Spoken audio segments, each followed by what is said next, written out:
हमने अपने previous video में सीरीज रेजोनेंस को डिस्कस किया था, बैंडविड्थ को डिस्कस किया था और सीरीज के न्यूमेरिकल को सॉल्व किया था एट रेजोनेंस कंडीशन। नाउ इस वीडियो में हम लोग पढ़ेंगे कि what is parallel resonance. Because resonance का कंडीशन क्या था हमारा, वो आपसे आई थिंक आप सबको याद होगा कि पावर फैक्टर या तो यूनिटी होना चाहिए, वी और आई या तो सेम फेज में होना चाहिए, या आपका सर्किट प्योरली रेजिस्टिव होना चाहिए। सो this is a condition of resonance. अब यही कंडीशन हम लोगों ने जब सीरीज सर्किट पे अप्लाई की थी तब बना था हमारा सीरीज रेजोनेंस, और यही कंडीशन जब हम अपनी पैरेलल सर्किट्स पे अप्लाई करेंगे तब जो कंडीशन बनेगी दैट इज पैरेलल रेजोनेंस। तो जब सबसे पहले हम बात कर रहे हैं यहाँ पर पैरेलल रेजोनेंस की, तो हम लोगों ने एक सर्किट को ड्रॉ किया। तो सर्किट हम लोगों ने क्या बनाया, तो जब हम पैरेलल रेजोनेंस के लिए सर्किट अप्लाई कर रहे हैं तो हम लोगों ने सबसे पहले सर्किट कैसा बनाया, हमने एक कॉइल को एक कैपेसिटर के साथ पैरेलल में कनेक्ट कर दिया। तो R and L is a coil और सी हमारा हुआ कैपेसिटर। इसके साथ हमने एक वोल्टेज सर्किट को अप्लाई किया। अब आपको याद होगा कि पैरेलल में वोल्टेज हमारा सेम होता है एंड करंट हमारी डिफरेंट होती है। तो यहाँ पर टोटल करंट जनरेट हुई आई, जो कि दो पार्ट्स में ब्रेक हो गई। एक का नाम रख दिया आई एल, एक का नाम रख दिया हमने आई सी। तो सबसे पहले हम कैलकुलेट करते हैं the value of I L. तो आई एल का वैल्यू बना V by Z L and what is the value of I C, V by Z C. अब जेड एल और जेड सी क्या है हमारे, जेड एल यानी इस वाली ब्रांच का इम्पीडेंस अंडर रूट में R square plus XL square, and Z C second branch का इम्पीडेंस, यहाँ केवल कैपेसिटर लगा हुआ है तो जेड सी बराबर एक्स सी। अब यहाँ हमारी कोई ऐसी कंडीशन क्रिएट नहीं हो पा रही है जिससे कि हम यहाँ पर रेजोनेंस को जनरेट कराएं, यानी ना तो कॉस फाई यहाँ पर 1 हो रहा है, ना जेड आर के बराबर होकर प्योरली रेजिस्टिव बन रहा है। तो अगर हम क्या, थर्ड कंडीशन थी हमारी V and I are in same phase, तो हम यहाँ पर फेजर डायग्राम ड्रॉ करते हैं और उसकी हेल्प से हम रेजोनेंस की कंडीशन को जनरेट करते हैं। तो अगर आप तीनों ब्रांचेस में देखें, इन तीनों ब्रांचेस में what is the common term, the common term is voltage. Branch के लिए वोल्टेज क्या रहेगा हमारा, कांस्टेंट। हमने वोल्टेज को बेस माना और इस वोल्टेज के साथ सबसे पहले आईसी यानी कैपेसिटिव ब्रांच की करंट को कंसीडर किया। तो अगर हम बात करें this is a pure capacitor, और आपको याद होगा हम लोगों ने अपने प्रीवियस लेक्चर्स में pure C, pure L, pure R, R L, R C, R L C सारे भी सर्किट्स को सॉल्व किया था। तो in case of pure capacitor current हमारी 90 डिग्री के साथ लीड करती है। और जब हम बात करें आई एल में, अब L is not a purely inductive, तो ये 90 डिग्री से लैग नहीं करेगा। It's a combination of R and L, तो ये क्या करेगा हमारा फाई एंगल के साथ लैग करेगा। तो ये बना हमारा फेज। अब यहां पर भी कोई भी करंट वोल्टेज के साथ सेम फेज में नहीं आई, लेकिन हम ऐसी करंट को जनरेट कर सकते हैं जो वोल्टेज के साथ सेम फेज में आए। तो हमने क्या किया बेटा, आई एल के दो कंपोनेंट कर दिए, एक कंपोनेंट ये रहा और एक कंपोनेंट ये। तो इस कंपोनेंट का नाम हुआ I L cos phi L और ये कंपोनेंट बना मेरा I L sine phi L. तो अगर आप ध्यान से देखें, अब एक करंट का कंपोनेंट वोल्टेज के साथ सेम फेज में आ गया, यानी रेजोनेंस कंडीशन क्रिएट हो रही है। बट ये अगर आईसी और I L sine phi L अगर ये भी हमारे कंपोनेंट हट जाएं तो सिर्फ हमारे पास फेजर डायग्राम में क्या बचेगा, वी और I are in same phase. तो इन्हें अगर खत्म करना है, तो इन्हें खत्म करने का एक ही तरीका है कि हमें दोनों कंपोनेंट, क्योंकि दोनों एक दूसरे से 180 डिग्री के डिफरेंस पे हैं, तो मैं इन दोनों को एक दूसरे के इक्वल कर दूं। अगर मैं इन दोनों को एक दूसरे के इक्वल कर दूंगी तो ऑटोमेटिकली फेजर डायग्राम में केवल और केवल क्या रह जाएगी मेरी, वी और आई सेम फेज वाली कंडीशन। तो अगर आप ध्यान से देखें तो यहां पर कौन सी कंडीशन रेजोनेंस को क्रिएट कर रही है, जब IC I L sine phi L के बराबर होगा तभी वी और आई सेम फेज में रह जाएगा। तो दिस इज अ कंडीशन जिस पर रेजोनेंस जनरेट हो रहा है। तो आई थिंक पहले तो आपको जैसे सीरीज में एक्सएल और एक्ससी बराबर जब हो रहे थे तभी हमारा इंपीडेंस आर के बराबर हो रहा था, तो वो कंडीशन ऐसी थी जिस पर रेजोनेंस जनरेट हुआ। यहां पर भी जब IC I L sine phi L के बराबर होगा, at that condition parallel resonance generate होगा। अब यहां पर हम वैल्यू पुट करते हैं, तो आई सी का वैल्यू था V by Z C, I L का value V by Z L, और आपको साइन फाई निकालना है तो आपको इंपीडेंस ट्राइंगल याद होगा। हम लोगों ने एक इंपीडेंस ट्राइंगल पढ़ा था, ये phi angle, this is Z, this is X and this is R. तो यहां से अगर मैं साइन फाई की वैल्यू कैलकुलेट करूं तो एक्स बाई जेड यानी XL by Z L, V से वी कैंसिल हो गया, ZC की जगह मैंने IXC पुट कर दिया, यहाँ बन गया XL अपॉन ZL का स्क्वायर, क्रॉस मल्टीप्लीकेशन किया तो ZL स्क्वायर बराबर XL इंटू XC, यानी XL की वैल्यू ओमेगा L, XC की value 1 upon omega C, omega से ओमेगा कैंसिल आउट तो ZL स्क्वायर बराबर L बाई C। इसको इक्वेशन नंबर 1 कहकर हम इसलिए छोड़ रहे हैं क्योंकि आगे आने वाले डेरिवेशंस में हम इसको यूज करेंगे। Now we put the value of ZL। देखिए ZL का वैल्यू था under root R square plus XL square, हमने इस वैल्यू को यहाँ पर पुट करते हैं, R square plus XL square बराबर L by C, XL square बराबर L by C minus R square. इसका आगे का डेरिवेशन करते हैं तो XL की जगह पर मैं यहाँ पर 2 पाई एफ आर एल को पुट कर सकती हूँ, वैल्यू बनी L by C minus R square. देखिए यहाँ से L को मैं इधर ले जाऊं अगर तो यहाँ रह जाएगा केवल 2 पाई एफ आर का स्क्वायर, L स्क्वायर यहाँ आया तो यहाँ पर टर्म बचा माइनस का 1 अपॉन LC और यहाँ पर बचा minus R square upon L square. Square हटाकर मैंने यहाँ पर अंडर रूट किया तो 2 पाई एफ आर बराबर under root 1 by LC minus का R square upon L square. और यहाँ पर अगर मैंने आगे का कंपोनेंट को सॉल्व किया तो what is the value of F R, 1 upon 2 pi under root 1 by LC minus का R square upon L square. तो अगर आप ध्यान से देखें this is our resonant frequency. तो ये फ्रीक्वेंसी हमारी कौन सी फ्रीक्वेंसी है जो कि पैरेलल रेजोनेंस में जनरेट हो रही है। ठीक है, नाउ हम लोग अपना नेक्स्ट डेरिवेशन करते हैं द क्वालिटी फैक्टर। नाउ तो हम क्वालिटी फैक्टर को अगर कैलकुलेट करते हैं तो क्वालिटी फैक्टर क्यू फैक्टर, या फिर अब यहां पर ये सोचिए हमने किस चीज को, किस टर्म को इंक्रीज या डिक्रीज किया या किस टर्म पे रेजोनेंस को जनरेट किया। टर्म था हमारा करंट। ये जो रेजोनेंट फ्रीक्वेंसी डिराइव की हमने वो करंट को इक्वल करके किया क्योंकि वोल्टेज तो पैरेलल में सेम था हमारा, यानी मैग्निफिकेशन किसका किया हमने यहाँ पर, करंट का मैग्निफिकेशन किया। इसीलिए पैरेलल रेजोनेंस वाले क्वालिटी फैक्टर को हम करंट मैग्निफिकेशन फैक्टर कहते हैं। तो अभी आपको याद रखना है बेटा, ठीक है ना, कि वोल्टेज जब हम सीरीज में क्वालिटी फैक्टर को चेक करते हैं that quality factor is known as voltage magnification factor because in that case we magnify the voltages, we magnify the VL and VC.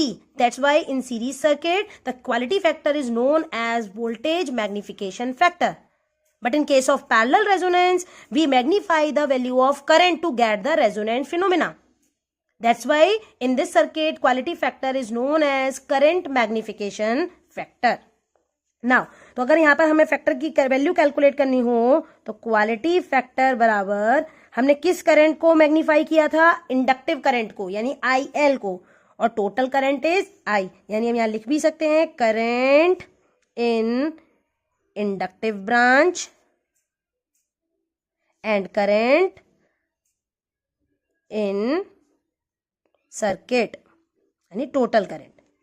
अब यहां पर हम इंडक्टिव ब्रांच ही क्यों ले रहे हैं, कैपेसिटिव क्यों नहीं ली, क्योंकि आपके पास ये देखिए अगर आप फेजर डायग्राम देखेंगे आपने IL के कंपोनेंट किए हैं ना कि IC के कंपोनेंट। अगर मैं IL के कंपोनेंट नहीं करती तो यहां पर रेजोनेंस की कंडीशन जनरेट नहीं होती। That's why in the Q factor हम लोगों ने करंट इन इंडक्टिव ब्रांच को यूज किया है। तो this is our quality factor. अब इस क्वालिटी फैक्टर के डेरिवेशन के लिए बहुत इंपॉर्टेंट है कि हम लोगों को पहले टोटल इंपीडेंस कैलकुलेट करना है। तो इस डेरिवेशन को अभी हम यहीं छोड़ते हैं, आगे कंटिन्यू करेंगे। उससे पहले हम यहाँ पर टोटल इंपीडेंस कैलकुलेट कर लेते हैं, देन हम इस डेरिवेशन को कंप्लीट करेंगे। तो यहां पर आता है बेटा मेरा डायनामिक इंपीडेंस एट रेजोनेंस, क्योंकि इन केस ऑफ सीरीज सर्किट ये डायनामिक इंपीडेंस तो बहुत सिंपल था कैलकुलेट करना, Z बराबर R डायरेक्टली गिवन था, बट यहां वो कंडीशन नहीं है। यहां Z R के बराबर नहीं है, ZL is different, ZC is different. तो यहां पर अगर हमें इंपीडेंस कैलकुलेट करना है तो हमें वो कंडीशन देखनी पड़ेगी कि कौन सी करंट थी जो वोल्टेज के साथ सेम फेज में आई थी, वो ये करंट थी I बराबर IL cos phi L। इसी करंट ने वोल्टेज के साथ सेम फेज का रिलेशन बनाया था जिस वजह से रेजोनेंस जनरेट हुआ था।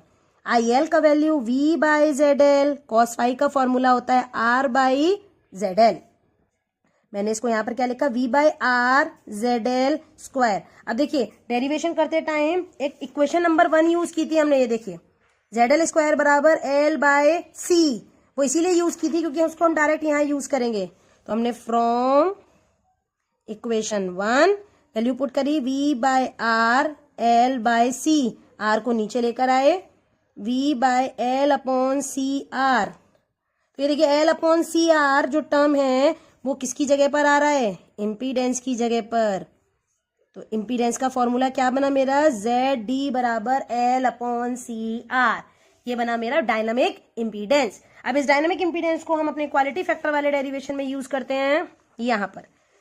तो क्वालिटी फैक्टर में था term I L upon I L की जगह मैंने रखा V बाय जेड एल, और करंट इन टोटल सर्किट यानी V by Z D, V से V को कैंसिल आउट किया, टर्म बना मेरा ZD ऊपर चला गया, ZL नीचे आ गया, यानी ZD बाय ZL। अब ZD का वैल्यू क्या रखा था हमने, L बाय CR, और ZL की वैल्यू इक्वेशन नंबर 1 से क्या निकल कर आई, under root L by C। अब देखिए अंडर रूट L से L, under root L times cut, under root C से C, under root C times cut. तो what is the quality factor, 1 by R under root L by C। तो चाहे resonance series में generate हो चाहे resonance parallel में generate हो, the quality factor is same in both the case. यानी resonance की क्वालिटी सीरीज और पैरेलल के हिसाब से चेंज नहीं हो रही है, वो क्वालिटी फैक्टर आपको सेम प्रोवाइड कर रहा है विद द डिफरेंट पैरामीटर्स। हमने चाहे करंट को मैग्नीफाई किया चाहे वोल्टेज को मैग्नीफाई किया, our quality factor is same in case of resonance. तो ये हुआ हमारा रेजोनेंस सर्किट और रेजोनेंस सर्किट के quality factor and dynamic impedance. Now हम क्वालिटी फैक्टर, जब हमने सारे पैरामीटर्स को कैलकुलेट कर लिया तो हम एक न्यूमेरिकल सॉल्व करते हैं पैरेलल रेजोनेंस का। तो जस्ट वेट, हम न्यूमेरिकल सॉल्व करते हैं। एक सर्किट को कंसीडर करते हैं, consider a circuit and calculate first part resonant frequency, second part dynamic impedance, and third part quality factor। Circuit हमारा क्या है, एक सिंपल सर्किट हमने लिया है। अब यहाँ पर मैंने इस न्यूमेरिकल में कहीं मेंशन नहीं किया है बेटा कि ये रेजोनेंस का है, सीरीज रेजोनेंस का या पैरेलल रेजोनेंस का। सर्किट देखकर आप डिसाइड करेंगे कि हमें कौन से फॉर्मूले यूज करने हैं। This is 25 ohm resistance, this is 0.5 Henry inductance and this is 5 microfarad capacitance। अब देखिए सर्किट साफ साफ दिखाई दे रहा है कि this is a parallel resonance. तो सबसे पहले हमें FR कैलकुलेट करना है। तो what is the formula, 1 by LC माइनस R square upon L square. Value put करी 2 into 3.14 under root 1 by L की वैल्यू 0.5, C का value 5 into 10 to the power -6, R की वैल्यू 25 स्क्वायर और L का वैल्यू 0.5 का स्क्वायर। मैंने इनको सॉल्व किया तो मेरा आंसर निकल कर आया 100.34 hertz. This is our resonant frequency. Second part, the dynamic impedance. Dynamic impedance is L by CR। तो हमने यहाँ पर वैल्यू पुट करी अपने L की, C की और R की। The value of L is 0.5, the value of C is 5 into 10 to the power -6 and the value of resistance is 25। हमने इन सबको सॉल्व किया। Our answer is 4000 ohm. So this is the value of dynamic impedance. Now we calculate the value of Q factor. Our Q factor formula is 1 by R under root L by C। हमने value put करी 1 by 25.5, 5 into 10 to the power -6। The answer is 12.64। ये हुआ हमारा Q factor. तो ये तो हुआ बहुत सिंपल सा एक न्यूमेरिकल। हमें डायरेक्ट सर्किट दे दिया और उस सर्किट से हमने डायरेक्ट वैल्यू को कैलकुलेट कर लिया। एक और क्वेश्चन लेते हैं जो कि बहुत इंपॉर्टेंट क्वेश्चन है, हमारा एग्जाम में कई बार पूछा जाता है। A series AC circuit has resistance of 15 ohm and inductive reactance of 10 ohm। calculate the value of capacitor which is connected across this series combination so that system has unity power factor and frequency is 50 Hz। तो अब इस numerical में अगर आप ध्यान से देखें तो सबसे पहले तो ये समझना बहुत जरूरी है कि ये सीरीज का है या पैरेलल का। इस सीरीज सर्किट को देखकर मैक्सिमम टाइम बच्चे कंफ्यूज हो जाते हैं कि ये सीरीज रेजोनेंस का न्यूमेरिकल है और सी कैलकुलेट कर देते हैं एक्सएल बराबर एक्स ही रख के, बट नहीं। आप अगर यहां सेंटेंस पढ़ेंगे, calculate the value of capacitor which is connected across the series combination, इसका मतलब आर और एल के पैरेलल में हमने सी को कनेक्ट किया हुआ है। दैट मीन्स ये किसका न्यूमेरिकल हुआ? This is the numerical of parallel resonance जिसकी फ्रीक्वेंसी कितनी है? 50 हर्ट्ज। तो यहां पर अगर मुझे अपना सी का वैल्यू कैलकुलेट करना है तो मुझे फॉर्मूला क्या लगाना पड़ेगा? ये फॉर्मूला लगाना पड़ेगा अपने न्यूमेरिकल को सॉल्व करने के लिए। तो एफ आर इज 50, 1/2π 3.14, 1/L का वैल्यू था मेरा। अब यहां पर देखिए L नहीं दिया हुआ है, XL की वैल्यू दी गई है। तो XL बराबर अगर 10 ओम है तो यहां से मैं L कैलकुलेट कर सकती हूं, XL/2πf। तो मेरा XL का वैल्यू निकल कर आया है यहां से 0.0318 हेनरी। मैंने यहाँ पर पुट किया 0.0318 सी माइनस आर का वैल्यू था 15, 0.0318 का स्क्वायर। मैंने इसको कंप्लीट सॉल्व किया। सॉल्व करने के बाद मेरा कैपेसिटर निकल कर आया 97.94 माइक्रोफैरड। और ये बहुत इंपॉर्टेंट न्यूमेरिकल है जो एग्जाम में कई बार पूछा जाता है। तो ये कंप्लीट हो गया बेटा हमारा parallel resonance and series resonance. I hope अब आपको सीरीज और पैरेलल रेजोनेंस बहुत अच्छे से समझ में आ गया होगा, उनके डेरिवेशंस बहुत अच्छे से समझ में आ गए होंगे। If you have any doubt तो कमेंट ऑप्शंस में जाकर आप अपने डाउट्स को वहाँ मेंशन कर सकते हैं जिससे मैं आपकी क्वेरीज को क्लेरिफाई कर सकूँ। Thank you for watching this video. Thank you so much.